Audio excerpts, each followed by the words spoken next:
High, আমি ডোনা।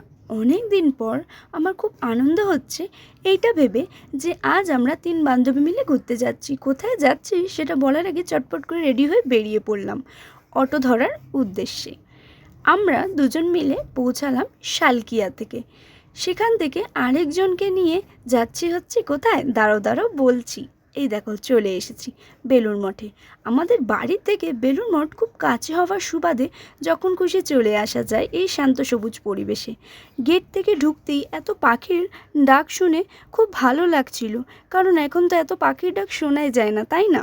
মঠের সামনে আসতেই মনটা যেন শান্ত হয়ে গেল। কিন্তু এই যে শান্ত পরিবেশটাকে হঠাৎ করে অশান্ত করতে ঝড়ের আবির্ভাব। সেই ঝড়ের হাওয়াটাকেই উপভোগ করছিলাম আমরা দুজন মিলে। তখনই নামলো হচ্ছে অঝরে বৃষ্টি। অগত্যা কি আর করা যাবে, ভিজে গেলাম আমরা তিনজনে। তারপরে কি হলো দেখাবো নেক্সট পার্টে। ভালো লাগলে লাইক করো, টাটা।